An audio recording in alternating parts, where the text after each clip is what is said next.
part 2 of my history. I'm going to try to compress everything into one video for the rest. However, moving forward here on out is a lot of information. This is where everything got 10 times more extreme. A lot more things happened. For me anyways. So it might be a little more tricky to get through. If it is, I will have to do a part 3. I'm hoping that you guys were able to watch part 1. Actually, no, it's not uploaded yet, but it will be uploaded prior to this one being uploaded, and hopefully you get to watch that before you watch this, so you have a better understanding, I guess, of how my personality split, how old I was when I realized it, and up to, I would say, about grade 7, my first video. So moving on from there, like I said, it's going to get a little more intense here. You guys are going to find out a lot more about me. You're going to get to know me a little better. And just, yeah, go with the flow. I am in my bedroom right now to record this one. The kids are home in their bedrooms, and Drew is actually uploading the other videos. He is uploading his part 1 and part 2 solos. Actually, part 1 is already uploaded, and part 2 is his history. So I'm really hoping you guys get to watch that as well. He did super amazing on it, and I'm really hoping to get feedback from you guys on his and mine as well. Yeah, so where to start? The last thing that I spoke about was the drinking. Stealing alcohol in grade 6, drinking it in the schoolyard, at recesses, I guess to suppress the pain, not knowing what I was going home to. The multiple suicide attempts from my mother. Some days I would come home from school and she was, you know, breaking every piece of glass in the house, whipping it at the wall.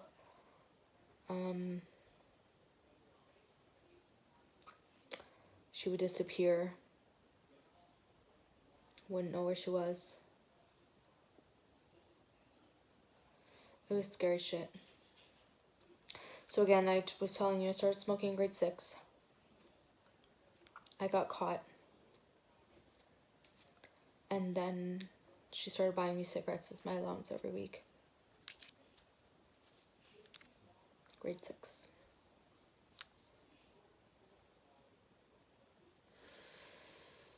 Anyways, I started to, at this point, go down a very bad path. I was always worried about my mom killing herself. I resented her for making me deal with her, making me take care of her, but at the same time, could not leave her side. So I switched schools in grade 7. I switched schools, went to an English school because I was getting bullied and not making friends at the school I was at. I did get bullied my entire life for the clothes that I wore. I looked like a boy. My jumbo forehead, which I don't even think is that bad. I don't know what they were talking about. I think a beautiful forehead. My teeth, my last name, my family. We grew up on a road. They made fun of us and called that road Welfare Road. Oh my god, we got made fun of so much. It was sad. Bullying it's horrible. going back to my childhood, I remember this one time. It was Easter, actually. And it's very random, but it just popped into my head. So I had this friend growing up. She was one of my best friends, Sarah. Her mom was amazing to me. She always took care of me. Sarah was my best friend. Like, she was always there for me. We fought a lot. We grew up in a small town, but we were always together. And I used to go to her camp all the time. And it was Easter one time, and my mom was going London, I believe, or something. And this is just to show how broken I am, or I was. I still am. I went to her camp, and then my mom went to London or something. I don't know where she went. And, yeah, it was very last minute. I cried the entire fucking weekend. I was so worried about my mom. I could barely enjoy myself. I felt so bad for my friend. I was just young. I was maybe 8, 9.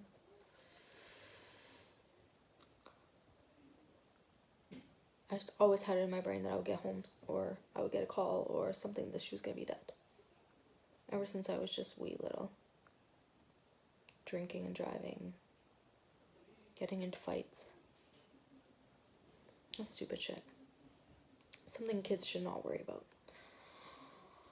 So yeah.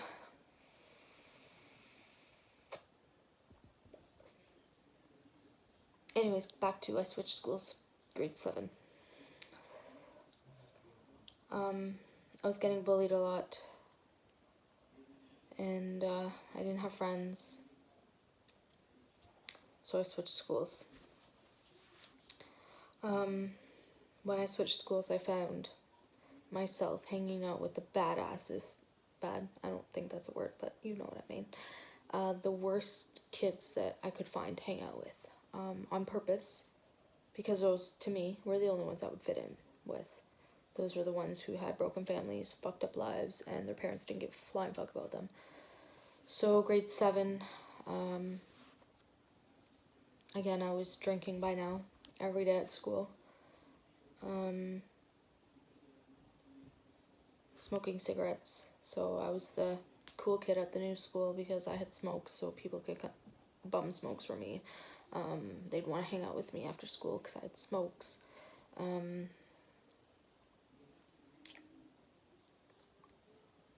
Till they got to know me.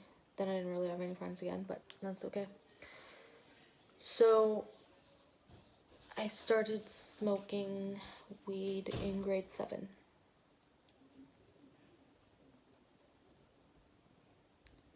And yeah, it went to hell from here. So I was drinking, smoking weed, and smoking cigarettes. I, again, don't know how old you are in grade 7. Sad. So come grade 8,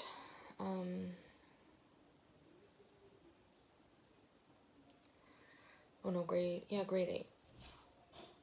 My mom got 10 times worse.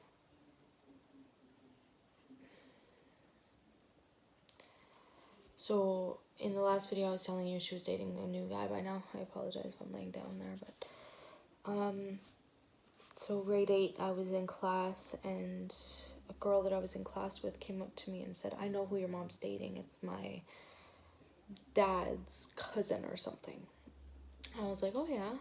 I'm like, "So how is he, right?" And she's like, "I'm gonna tell you because I'm assuming nobody's told you. He's a convicted pedophile." And I remember being like, what the fuck? Like, my heart just sunk. My stomach started turning. Like, I was a disaster. I ended up going to the office and calling my mother to come and get me. When she got there to pick me up, I lost it on her. I was like, what the fuck? And she said that he wasn't a convicted pedophile, but he was going to jail, and he was leaving in 3 days. So I had just met his daughter. not long before. Like, we had just met, and I was like super excited. I'm like, oh, another sister. She was much younger than me. She was 9, I think, and I was 12. Super excited, and yeah, I really liked her. I thought I liked him too. Actually, no, I did like him till I found that out, and my mom was in denial, in denial, in denial.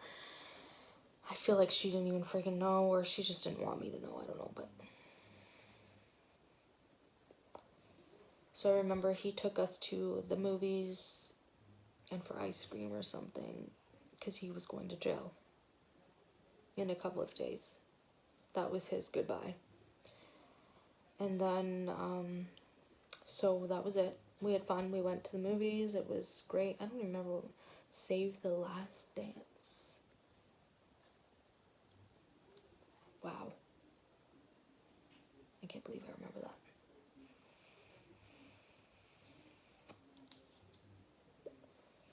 Wow. Anyways, he went to jail. Didn't go visit him in jail when he was in Sudbury. Then I believe he got transferred to, yeah, he got transferred to Kingston or Bathurst or somewhere around there. Anyways, somewhere around Kingston. And I was graduating grade 8. I remember my mom saying one day, and my mom never had money because she drank it or gambled it away, right? So she never had money. She worked at a restaurant, made bare minimum, just enough to cover bills and whatever. We always had shit vehicles, barely had food in the house. Like, it was just living on nothing, really. So I remember, I forget what I was saying. That's not good.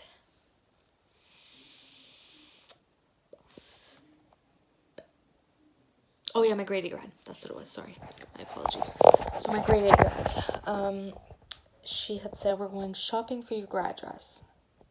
And I was like, okay. I thought I was just going to borrow a dress from somebody or take a hand-me-down or something, right? Because that was how we worked, unless, you know, when I finally started to wear her clothes, and she always wore brand name clothes and very nice clothes, and she was a bit high maintenance in that aspect. So she took me shopping for a grad dress. I think it was like $380 or something, and I was like, what the fuck? And then she got my hair done, my nails, like bought me all new makeup, and I was like, what the fuck? So she ended up telling me afterwards that this boyfriend of hers bought me all this shit. And then not long after grad, I was getting into trouble at school. Not just me, like our whole class, like our grade 8 class was horrendous. It was horrendous. Like, the cops were at our school all the time. Like, it was just horrible. So it was right after grad, and she told me she was moving to Kingston. That we were moving to Kingston, actually, to be with her boyfriend, who was in jail for a convicted pedophile. Like, that's what he went to jail for raping his ex and molesting his stepdaughter or something horrible like that. Like, oh my god. So she moves me with her to Kingston with no money.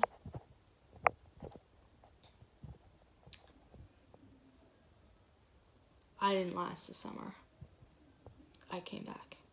I ended up moving in with my dad.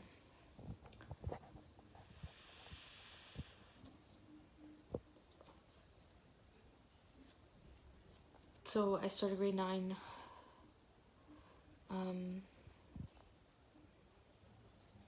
Here with my dad.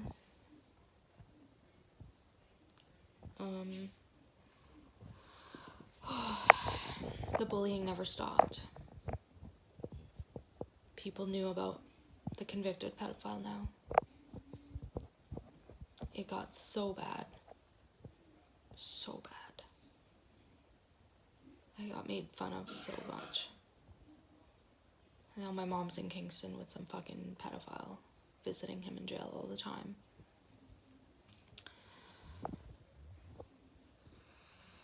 I'm losing time frames here. I did live in Kingston for a portion. I think it was at the end of grade 9.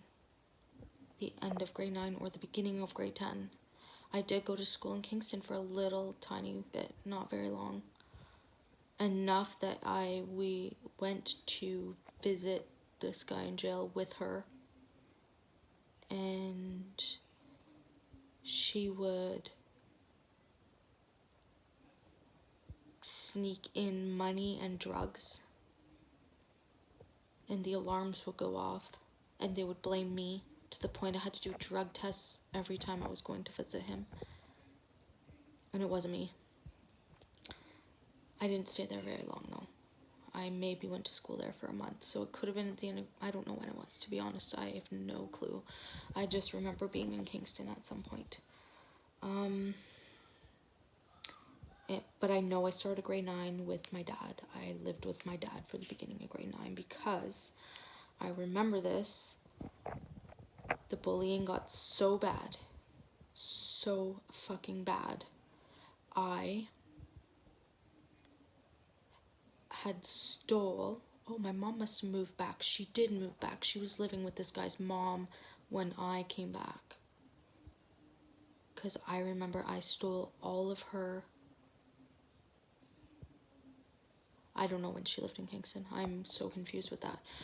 So, because I know I stole all of her lithium, all of her Effexor, all of her meds.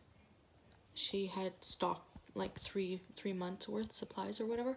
I had stole them all. And it was probably October or November, so I had just started grade 9 and decided to take all those pills. I wanted to die. I was done. I was done. I still remember the day. It was... I just wanted to die.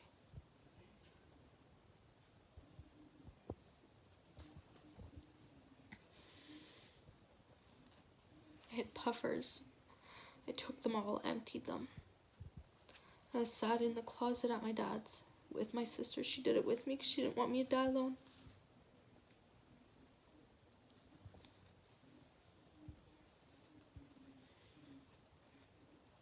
We smoked cigarettes in the closet and took all these drugs.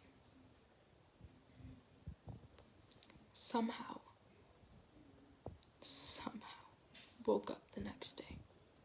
Went to school without anybody noticing. I don't remember any of this, any of it. Literally none of it. It had to be re-taught to my brain, I guess, throughout everything. I don't remember going to school. I don't remember waking up. I don't know how I got to school. I don't remember how I got to the hospital. I was told that we fell down the stairs at school, and the priest from the school, because we went to a Catholic school, called us an ambulance and came to the hospital with us.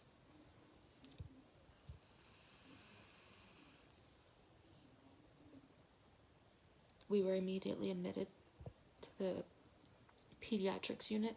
I guess we had to have our stomachs pumped and go through rehabilitation, just like we were babies all over again. I do remember the story of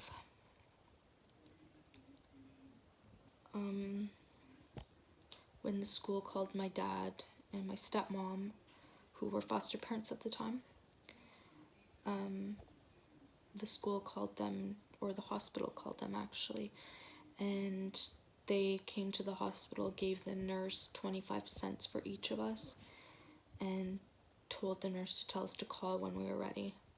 They didn't come see us, they didn't nothing. And I resented them for so long for that, so fucking long.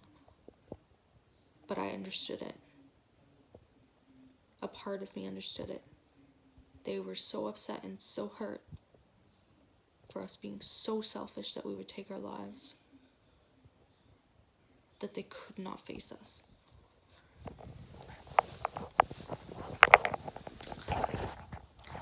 fucked up thing is, and I'm not saying this to upset anybody, or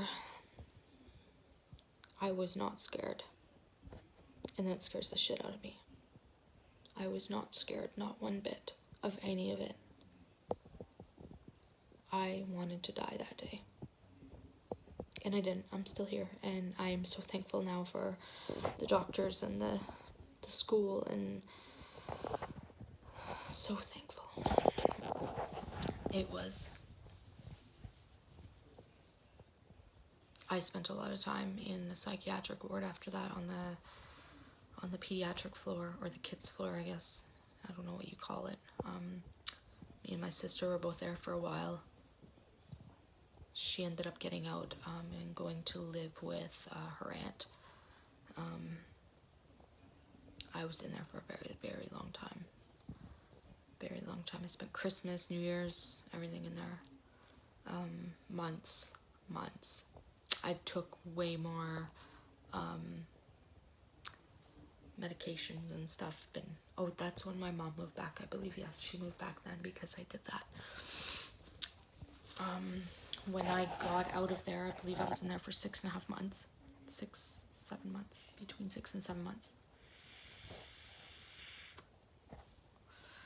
I believe, don't mark my words on this, that I went and lived with my mom again. Dumbest fucking move ever. And I just kept running away. I hated her so much. I hated what she'd done to me.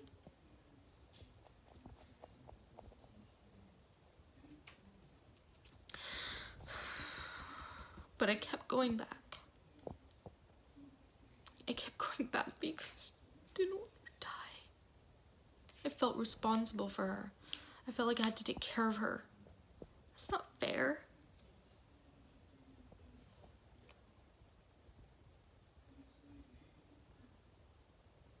She couldn't handle me anymore because I kept running away. Oh, best part is, so we're gonna go back to grade 8. I went to the movies with my friends one night. I told you guys I'm gonna be all over the map because there's so much information. I went to the movies with my friends, and I got home from the movies and she was calling me a cunt, just screaming and yelling at me, a tramp, fucking every name in the fucking book. Every name in the book. I ran away. I went to a payphone and I called Children's Aid. All by myself. And I ran to my friend's house and I stayed there. This time's Children's Aid was not like they are now. They didn't do anything. Nothing. They came and see me at school. I went and talked to her and closed my file. Even though I told them everything. They didn't believe me. So at this point, moving forward now, she couldn't handle me running away, getting into trouble. I started doing drugs by now.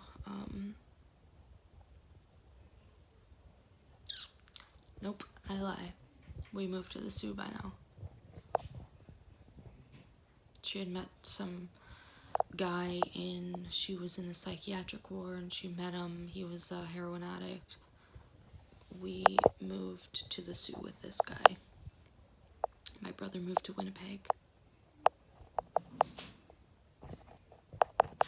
The fuck, man. Now, not only do I have to worry about my mom killing herself, now I gotta worry about this fucking heroin addict. So yeah, I'm going with her. The fuck. Seriously. Didn't stay there very long. I came back. I just kept leaving her, feeling so guilty and having to go back and like she brainwashed me. She can't live without me. Oh, I'm her baby girl. Fuck off. Fuck right off. You didn't give 2 fucks ever. Seriously. I was doing a lot of drugs by now. Starting to get into the heavier stuff. partying.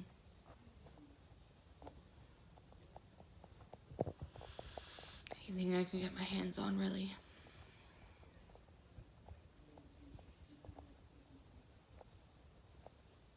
Her boyfriend at that time was no help, that's for fucking sure. Remember, this guy's a heroin addict, so. So then I moved back to Sudbury. I don't know where I went from there. This is where I've lost a lot of memories. I will just go through the places that I've lived. I was homeless for a good 6-7 months. I didn't have a house. I was young, like 14, 15. Just stay up all night, wander the streets, stay on people's couches if I could. I didn't have a job. Just do what I can. Like, I would do a lot of drugs. I would meet people and crash on their couch for a while, and then move on to the next couch. Like, it was nothing any young teenager should experience. I have a grade 9 education. I dropped out of school in grade 9. I only have 4 credits. Got into fights at school, drinking at school. I remember being in bathrooms at LaSalle Secondary School, and this is, I'm gonna make sure of the audience here, but snorting whatever pills I could find in the bathrooms. Grade 9. I couldn't imagine what I have a kid who's in grade 9 right now, so that is scary fucking shit. Getting into fights, getting expelled from school, suspended from school. I went to every school in Sudbury. School in the Sioux, school in Kingston. I just couldn't stay out of trouble. Because she didn't care. She didn't fucking care. I remember right before my brother moved to Winnipeg, she was screaming and yelling at him, and he just fucking got up and smacked her across the face. He had enough. He had enough. I still wish I could do that. I really do. So she couldn't handle me anymore. She put me in a foster home. I had to go to school. I ran away from the foster home, never went back. That's when I lived on the streets.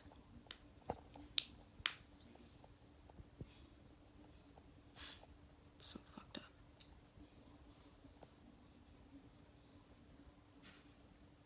So now I'm trying to remember time frames. So I lived with an older guy for a while, was dating him, became a party house. I started doing way more drugs.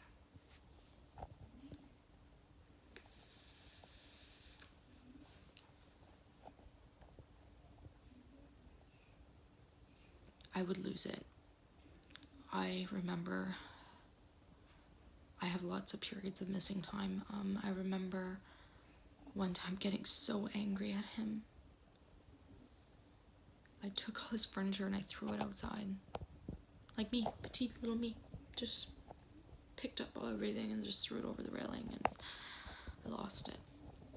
I have always suffered with psychosis, I guess you could say. I thought it got better. It got worse. The drugs made it 10 times worse. Drinking all the time. Drinking, partying, just anything you can think of. I was doing it. Not like a typical teenager. No. I was doing it because I hated my life. I hated me. I remember one time, I was still living with this guy at this time. My mom had showed up after months of not seeing her. She had showed up with a bunch of stuff to bring me, and that day I went and sat in the middle of the highway, waited for a transport, and I went and sat in the middle of the highway. I wanted to die. I hated her so much. Hated her. She knew how to play me. She knew how to get under my skin. She knew how to get me back. She knew how to push me away. She knew how to... every fucking feeling. She knew how to make me feel like a piece of shit. Can you imagine your mom, even as an adult, come to you and say, holy fuck, you look like shit today? Jesus Christ, you're getting fat. Look at your fucking house. It's disgusting. As an adult, that's what she said to me. Yeah, that's my mom. Disgusting. It's horrible. So anyways, stayed there for about 8-9 months in that party house. Ran away so many times from there.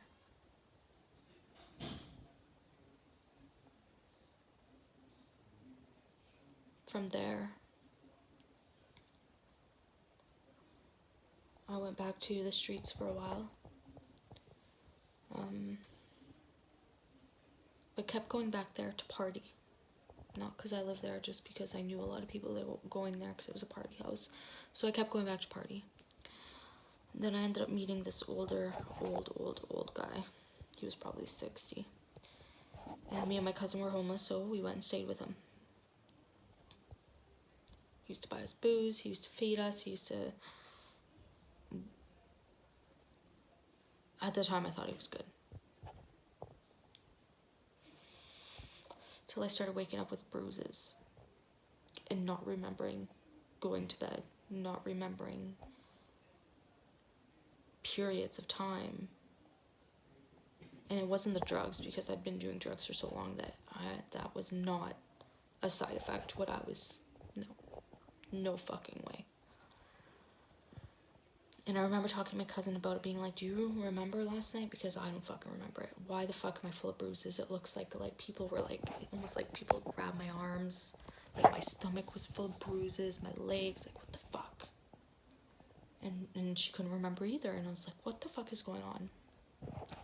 And then there was one day, after, probably 6-8 weeks being there, woke up, and he was raping me.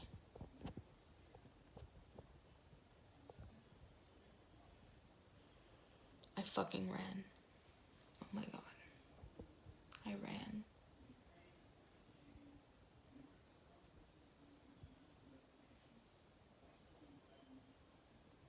Nowhere to go.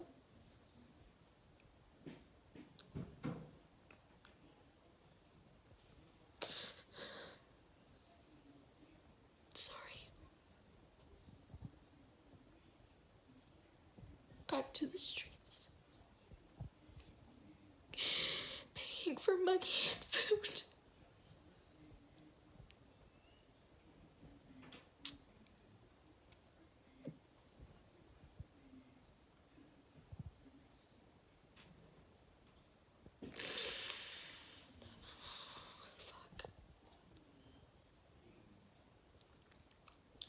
So then, my cousin ended up moving in with someone who was renting out a room.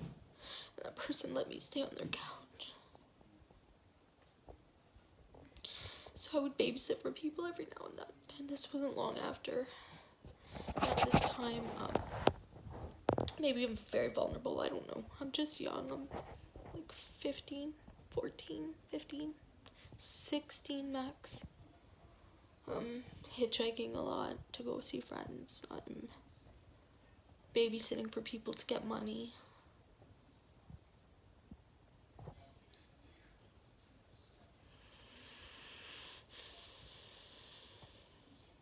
So it's gonna be, these next stories are very difficult because everything was back to back to back to back. I would say probably in a span of 3-4 months. I don't know why. I will never understand why. It's gotta be me. That's how I feel. Because it doesn't make sense. So I had run into an old friend of mine, and she had 2 kids, and I used to babysit them when they were little, and she said, oh, it's perfect I run into you because I'm looking for a babysitter tonight. I was like, oh, okay, no problem. She was going out on a date or something. But when I was babysitting for her, I was young. I was like 11, 12. So I didn't really know them, if that makes sense. Or what they did with their lives. I would babysit for her on weekends because she was going to work. So I didn't know anything about them. So I went to babysit for her that night. I get there. My life turned around. For the worst. Turned out she was the biggest crackhead I'd ever met.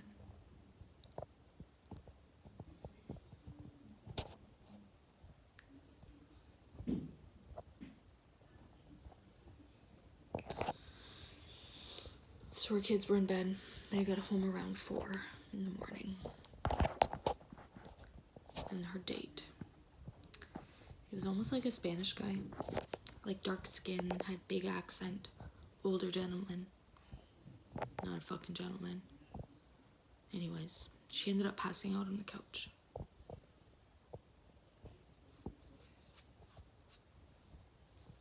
He came on to me. I said no. And he wouldn't stop. He wouldn't fucking stop. He raped me on her bed. And I just laid there. I didn't know what to do. I didn't know what to do.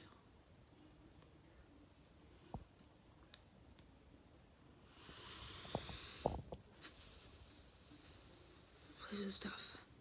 This is tough to put out there.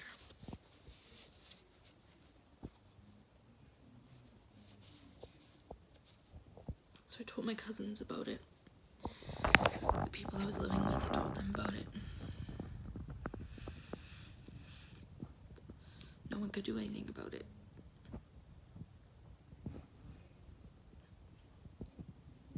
There was no proof that it happened. There was no witnesses. There was nothing.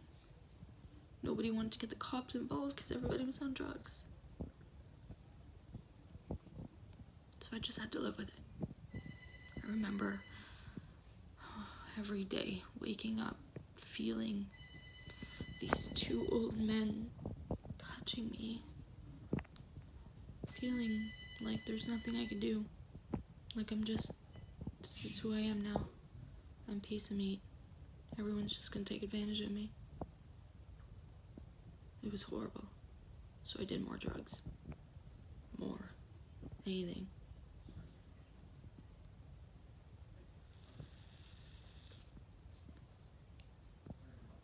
It didn't get better. I met my oldest son's dad. Again, much older than me.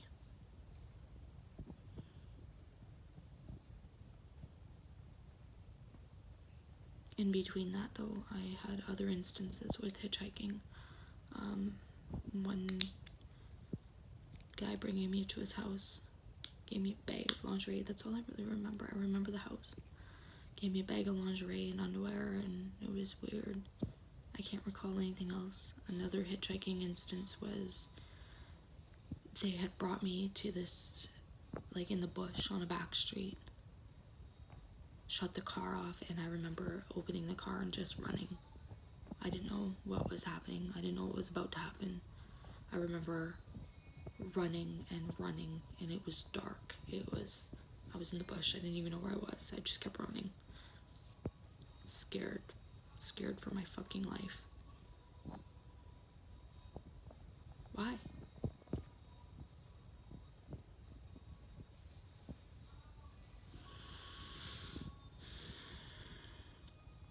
Then I met my son's dad.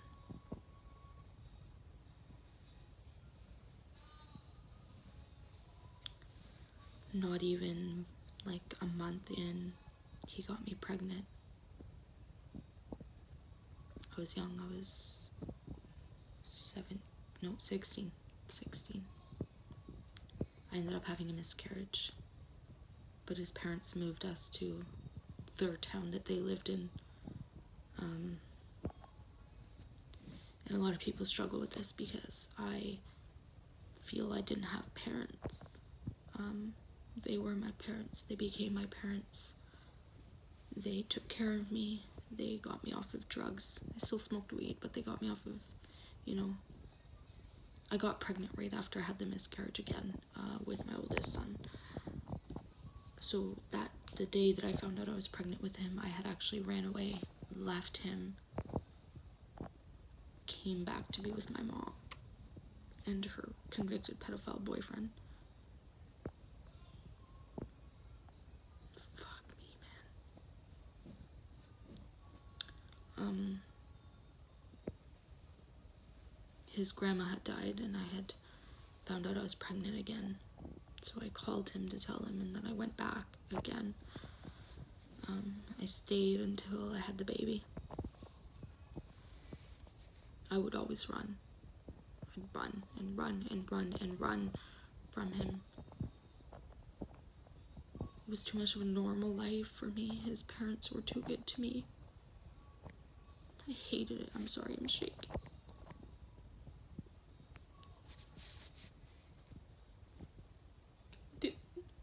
Just wanted my mom back. She would do anything to destroy my relationships. Things were going good, she would come in and she would fucking trash it. She would destroy it any fucking possible way. So I had my oldest.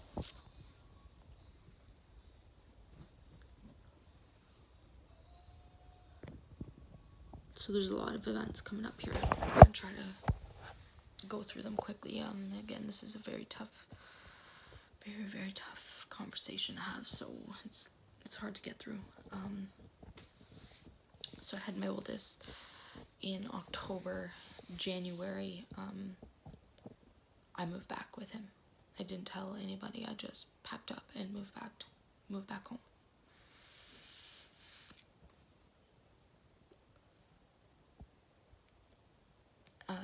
This time,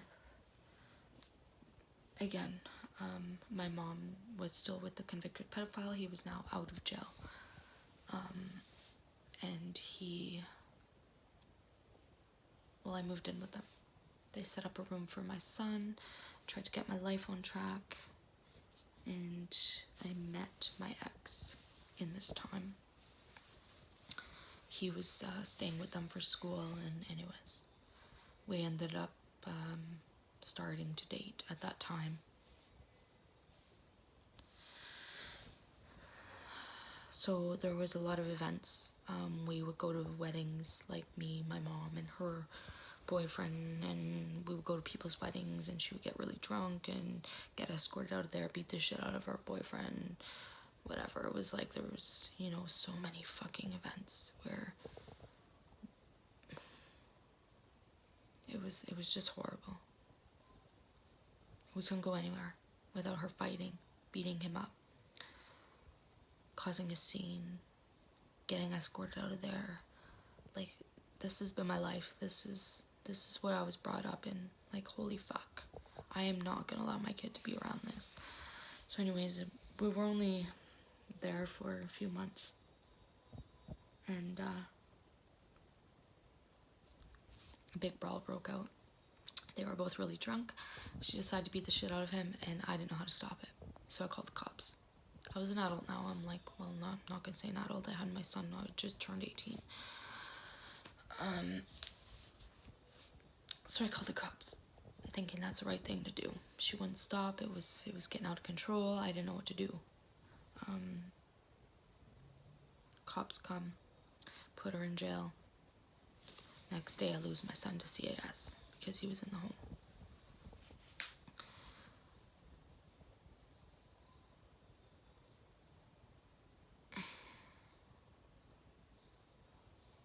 I don't even remember how that all played out. I just know that CAS told me that when they came to get him, she threatened to throw him down the stairs.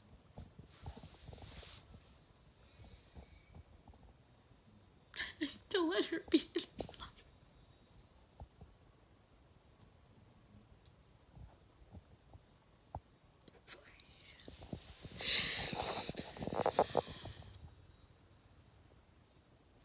So my counselor explained to me that why I let her still be a part of my life is because I felt I need to take care of her and I feel responsible for her when I'm not. It was a really big fight to get my son back. Months and months and months I had to go through, class after class after class I had to go through, get my own apartment. I had so much shit to do to prove that I was capable of being a mom.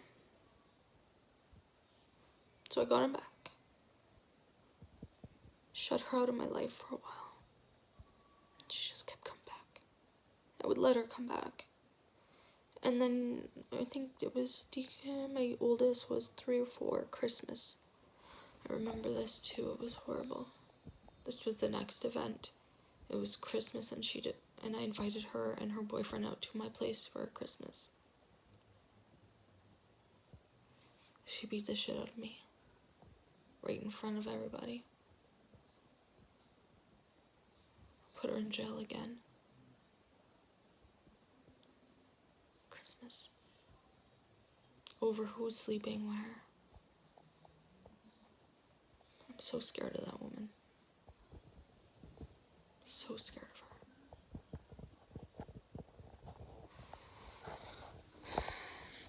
So I'm flying through things and I'm probably missing a bunch of things and I'm spacing out. I'm apologizing, but this is not easy. The next event, there's probably been actually plenty of events that I'm missing, but the most recent one has been my wedding. She did the same thing at my wedding. She went fucking mental. Mental. She got fucking wasted. Like just a fucking idiot. The one fucking day I begged and begged her to be normal, to be a mom. And she fucked that up. Now I'm in, serious counseling and stuff, and I've come to realize that a person like that is not going to change. A person like that thrives on living their life like that, ruining other people's lives. And I'm not about to allow that to continue ruining my life. I am in the healing process. I am not that person that she created me to be. I am better than that. I will not let my kids go through anything near what I went through as a child.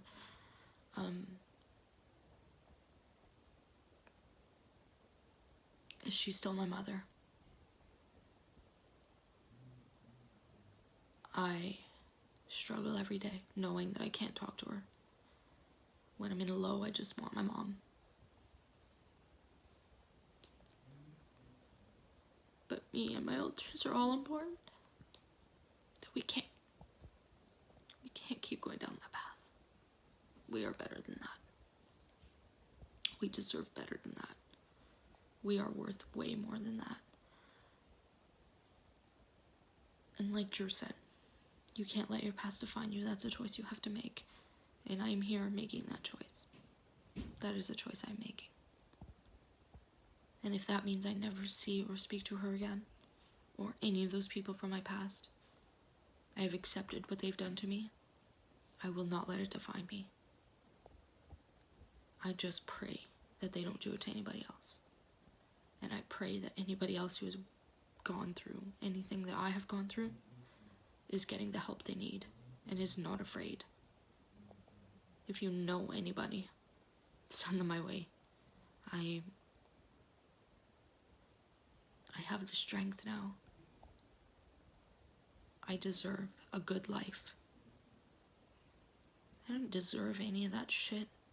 I deserve to be abandoned over and over and over and over and over again. Fuck that. Fuck all those people who hurt me. Fuck all those people who abandoned me, didn't care, weren't there for me, watched me suffer. Screw you guys. I am here now and I'm gonna fight. And I'm gonna do good things for me. And my kids. Yeah. I'm better. And I'm excited to prove that to you guys. You guys will not define who I am. None of you. So just recently, well, not recently, this is just off topic, but it's just to show that I'm struggling with my mother's situation at times. My grandmother has been in the hospital for a long time, in and out, and we went and said our goodbyes. I believe it was back in August, September, and she made it this far. I got a call a week and a half ago saying that this was the end of the road and we had to get to the hospital immediately, and I couldn't even answer text messages, I couldn't answer calls, I couldn't bring myself to the hospital because I knew that that would be a huge trigger for me. I would have to face a lot of people, a lot of things that normally I would be able to, but because I'm dealing with my inner people and dealing with triggers and going through all that, everything is 10 times worse for me right now. So the minute I would see them, I would slip, and I refuse to allow myself to do that. Before, I would just let it slip so that I could just carry on with my life, just talk to her, it'll be easier. I am afraid that if I seen her, I would just want to shake her. What the fuck is wrong with you? She doesn't care. She doesn't see it. She doesn't care about her grandkids. If she did, she would have quit drinking a long fucking time ago. She doesn't care about her kids because she would have made changes. Like I'm doing. You can change. Anybody can change if you want to. You gotta put the work in. And I gave her opportunity after opportunity, and she made her choices. Not just her. Everyone in my life, really.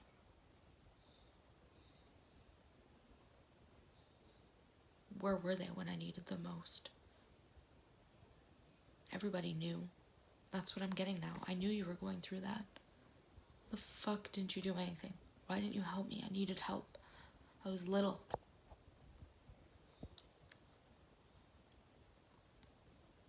But instead, let's disown her because she's doing drugs. Really? Thanks, guys. Appreciate it. I appreciate it. I refuse to allow my kids to go through that. Any of them. It makes me sick to my stomach to know. Now that I've learned everything that I've endured, it is not fair to anybody. And I don't wish it upon anybody. So I appreciate you guys listening, guys. If you guys have any questions, please ask away. Again, I probably missed 1,000,001 things. I just want to try to get this all done in one episode. Try to keep it together, no matter how hard it was.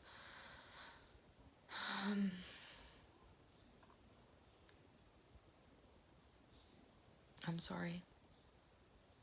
I'm sorry for not dealing with this sooner. Not realizing how bad I was. How far I allowed it to go. Not reaching out for help sooner. But I'm here. That's all I can do. Just be here now. And thank everybody who has been there, and thank Drew the most for not giving up on me, for being so supportive and teaching me what was right and what was wrong. He has been phenomenal.